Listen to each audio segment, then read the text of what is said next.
शुभ प्रभात विद्यार्थियों। आज हम भाषा विज्ञान के अंतर्गत अर्थ विज्ञान की चर्चा करेंगे। अर्थ विज्ञान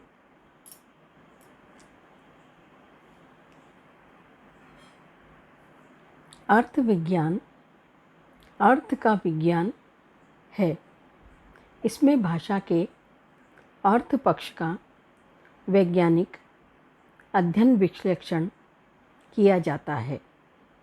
अर्थ विज्ञान वर्णनात्मक यानी संरचनात्मक, ऐतिहासिक तथा तुलनात्मक, इन 3 प्रकारों का होता है। उदाहरण के लिए, राम मारे शर्म के पानी पानी हो गया में पानी पानी हो शब्द तो नहीं है, किंतु यहाँ अर्थ की अपेक्षित प्रतीति केवल पानी शब्द से नहीं हो सकती, वह पानी पानी होना से ही हो सकती है। अतः कहा जा सकता है कि किसी भी भाषिक इकाई, वाक्य, वाक्यांश, रूप, शब्द, मुहावरा आदि को किसी भी इंद्रिय, प्रमुखतः कान, नाक, आँख से ग्रहण करने पर जो मानसिक प्रतीति होती है वही अर्थ है। अब हम अध्ययन करते हैं कि यह अर्थ की प्रतीति यानी अनुभव किन साधनों से होती है। अर्थ की प्रतीति 2 प्रकार से होती है। पहली आत्म अनुभव से, दूसरी पर अनुभव से। आत्म अनुभव से मैं स्वयं किसी चीज़ का अनुभव करके, उदाहरणार्थ चीनी मीठी होती है, मैं मीठी के अर्थ की प्रतीति स्वयं चीनी चखने से हो जाती है। इसी प्रकार पानी, गर्मी, धूप के अर्थ की प्रतीति भी इसी प्रकार हो सकती है। पर अनुभव से अनेक क्षेत्र ऐसे भी होते हैं जहाँ हमारी पहुँच नहीं होती। उस क्षेत्र से संबंधित शब्दादि के अर्थ की प्रतीति के लिए हमें दूसरों के अनुभव पर, ज्ञान पर निर्भर रहना पड़ता है। उदाहरण के लिए, हम में से अनेक लोगों ने जहर नहीं देखा होगा, किंतु दूसरों से ऐसा सुन रखा है कि जहर जीव को मार डालने वाला होता है। अतः जहर शब्द के अर्थ की प्रतीति का मूलाधार आत्म अनुभव न होकर पर अनुभव है। ऐसे ही आत्मा, ईश्वर आदि अन्य भी अनेक प्रकार के शब्द हो सकते हैं। इसका तात्पर्य यह हुआ कि शब्द और अर्थ का भी घनिष्ठ संबंध है। भाषा में ये प्रश्न अनादिकाल से उठता रहा है कि शब्द और अर्थ का क्या संबंध है। क्यों पानी कहने से पानी का ही बोध होता है, मिट्टी या काठ का नहीं? क्या पानी शब्द और पानी द्रव्य का कोई संबंध है? यह तो स्पष्ट ही है कि भाषा यादृच्छिक ध्वनि प्रतीकों की व्यवस्था है। तात्पर्य यह है कि भाषा के शब्द प्रतीक हैं। कुछ अपवादों को छोड़ दें तो शब्द और अर्थ का कोई स्वाभाविक एवं सहज संबंध नहीं है। समाज ने यह संबंध मान लिया है, या कहें कि समाज ने विभिन्न शब्दों को विभिन्न अर्थों में प्रतीक के रूप में स्वीकार कर लिया है। शब्द विशिष्ट अर्थों के प्रतीक या संकेत हैं। इसीलिए उन शब्दों के प्रयोग से श्रोता उन्हीं अर्थों को ग्रहण करता है। उदाहरण के लिए, समाज ने पानी शब्द को या प धनात्मक चिन्ह आ, धनात्मक चिन्ह न, धनात्मक चिन्ह ई ध्वनियों के समूह को पानी द्रव्य के लिए संकेत या प्रतीक मान रखा है। इसीलिए पानी कहने से उसी का बोध होता है, किसी और चीज़ का नहीं। किंतु यदि कल हिंदी भाषी समाज का यह निर्णय ले ले कि पानी शब्द किसी और वस्तु का मानक वाचक माना जाएगा, तो कल से पानी शब्द का अर्थ पानी न रहकर वही वस्तु हो जाएगा। हम जानते हैं कि बाथरूम, टॉयलेट, क्लॉकरूम के अर्थ इसी प्रकार मान लेने से बदल गए हैं। भारतीय परंपरा में इसी को दृष्टि में रखते हुए शब्द के साथ किसी वस्तु के संबंध स्थापन को संकेत ग्रह कहा गया है। संकेत ग्रह के कारण ही शब्द अर्थ का विशिष्ट बोध कराता है। हम ये देखते हैं कि ये शब्द और अर्थ का संबंध है, तो अर्थबोध के ऐसे कौन से साधन हैं जिनके द्वारा हमें जानकारी मिलती है। भारतीय परंपरा में अर्थबोध के 8 साधन माने गए हैं। व्यवहार अर्थबोध का सबसे प्रमुख साधन है। समाज में तरह तरह के व्यवहार से भाषा के अनेक शब्दों के अर्थ का हमें बोध होता है। कोश, अनेक शब्दों का अर्थबोध हमें कोशों से होता है। कोश ज्ञात शब्दों के अर्थ के आधार पर अज्ञात शब्द का अर्थबोध कराते हैं। व्याकरण से भी अर्थबोध होता है। उदाहरण के लिए हमें पता हो कि मानव का अर्थ क्या है और ये भी पता हो कि हिंदी में ता प्रत्यय भावबोधक संज्ञा बनाने के लिए आता है, तो हम मानवता का अर्थ जान जाएंगे। प्रकरण, इसे वाक्य शेष भी कहा गया है। अनेकार्थी शब्दों का विशेष प्रयोग में प्रकरण या संदर्भ से अर्थ ज्ञात होता है। उदाहरण के लिए धातु का व्याकरण में एक अर्थ है, किंतु सामान्यतः सोना चांदी आदि धातुएं हैं। व्याख्या, इसे विवृत्ति भी कहा गया है। बहुत से शब्दों का अर्थबोध व्याख्या के द्वारा ही कराया जा सकता है, जैसे भाषा विज्ञान का अघोष, दर्शन का विशिष्टाद्वैत, साहित्य शास्त्र का ध्वनि।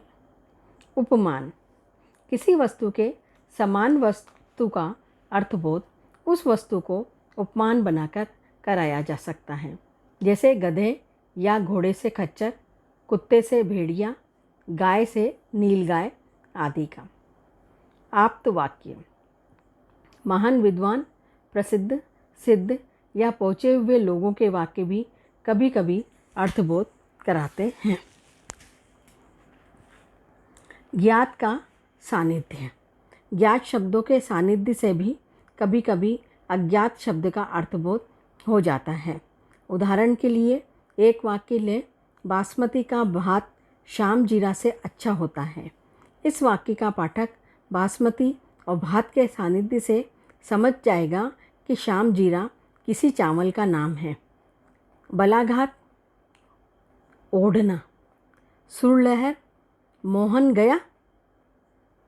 गया, एक में प्रश्नवाचक चिन्ह है, एक में विस्मयादिबोधक चिन्ह है। अनुवाद, MAN, हिंदी में आदमी आदि कई अन्य साधनों से भी अर्थबोध होता है।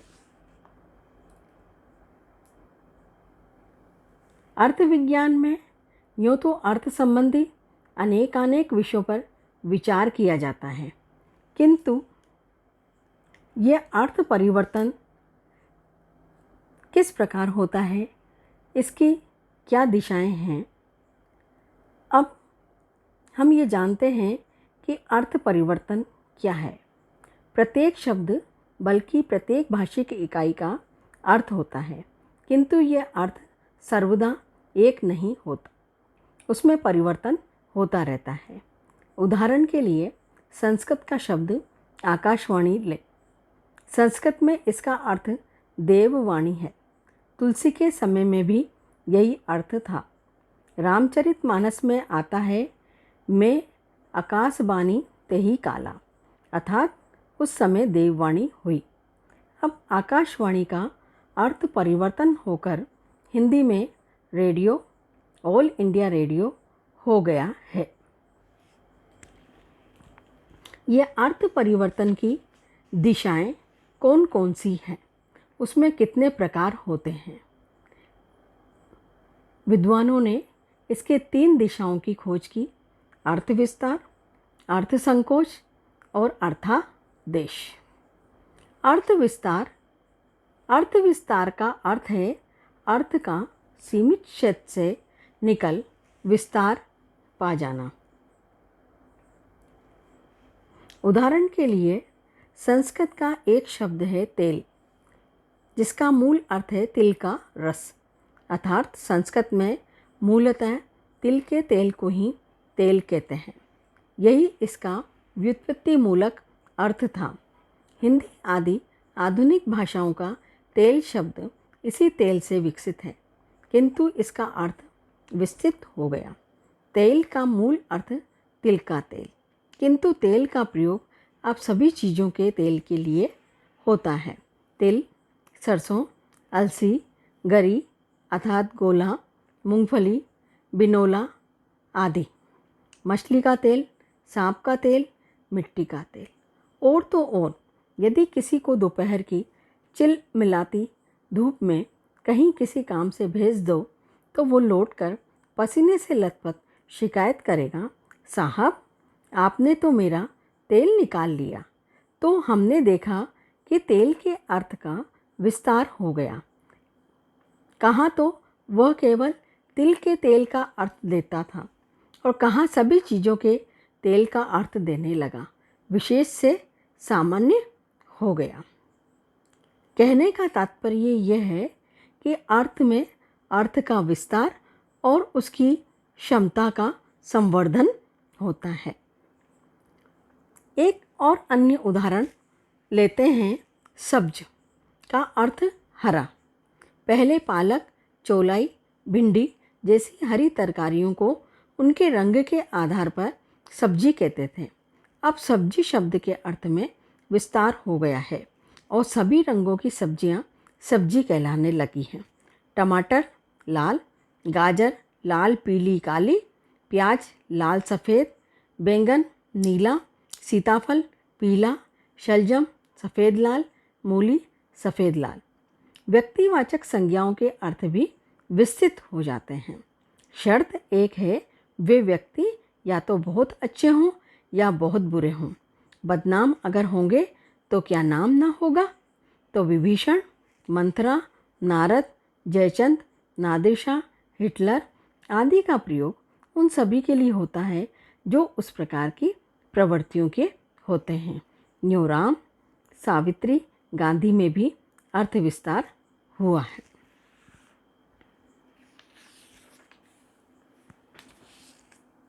अब हम अर्थ संकोच पर आते हैं। तो अर्थ विस्तार का अर्थ संकोच ठीक उल्टा है। इसमें अर्थ की परिधि पहले विस्तृत रहती है और फिर संकुचित हो जाती है। उदाहरण के लिए संस्कृत शब्द मृग का मूल अर्थ पशु है।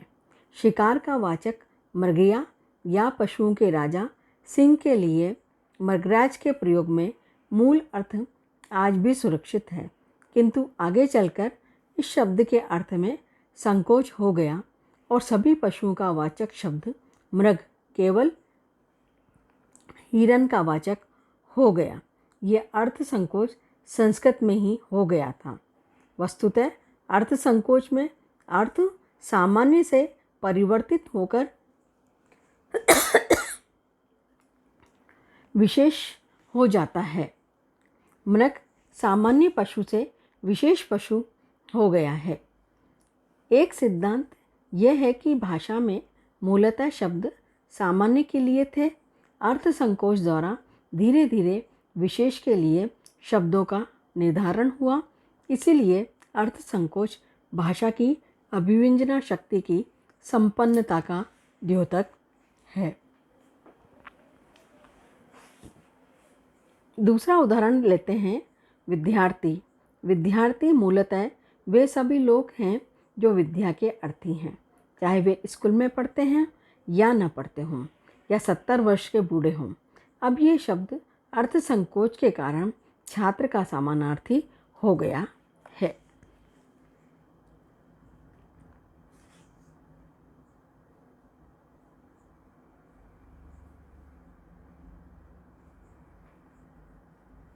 अर्थादेश।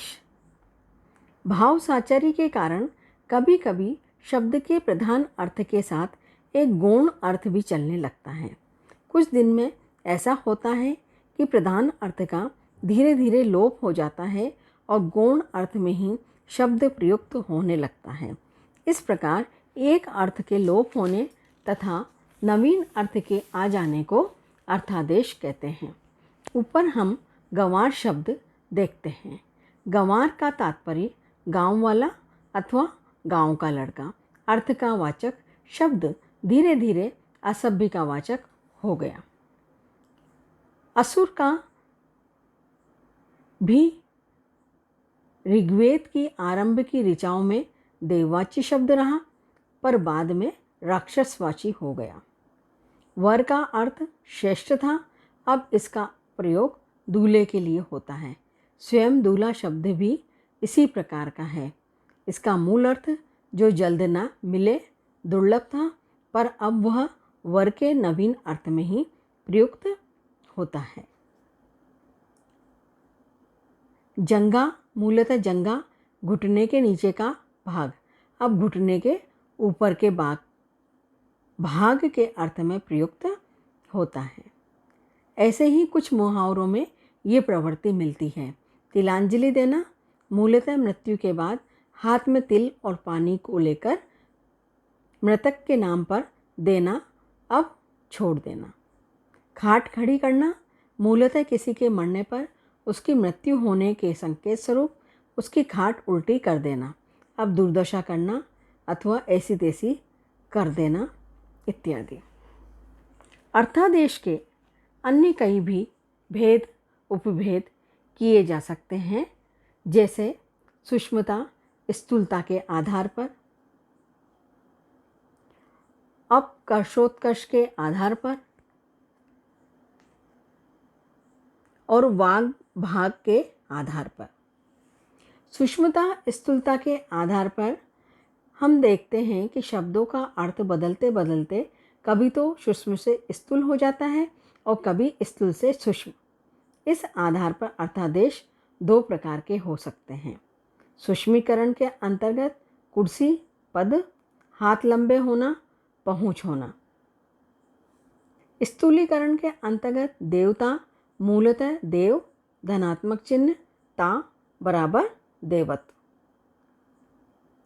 यौवन जो भाववाचक संज्ञा है उसका अर्थ यौवन हो जाता है। अपकर्षोत्कर्ष के आधार पर शब्दों का अर्थ परिवर्तित होते होते सामाजिक दृष्टि से कभी तो ऊपर उठ जाता है, कभी ज्यों का त्यों रहता है और कभी नीचे गिर जाता है। जैसे अर्थ का बदलते बदलते सामाजिक दृष्टि से पहले से अधिक उन्नत हो जाना। साहस संस्कृत में बहुत अच्छा शब्द नहीं था। उसका अर्थ लूट, हत्या, चोरी, व्यभिचार आदि था। स्मृतियों में उसकी गणना अपराधों में की गई। अब साहस का अर्थ हिम्मत है। कुछ जो के त्यों बने रहते हैं अर्थ, जैसे वाटिका, बगीचा का, बंगला में बाड़ी, घर, ठाकुर बाड़ी, ठाकुर का घर, मंदिर। अर्थापकर्ष में अर्थ का उन्नत से अवनत हो जाना। पाखंड मूलतः सन्यासियों के एक संप्रदाय का नाम था। अशोक इनका बड़ा आदर करता था और उन्हें दान देता था। अब पाखंड ढोंग का वाचक है। वांग भांग के आधार पर बुढ़ापा भाववाचक संज्ञा, किंतु अवधि में विशेषण बुढ़ापा मनई बूढ़ा मनुष्य हो जाता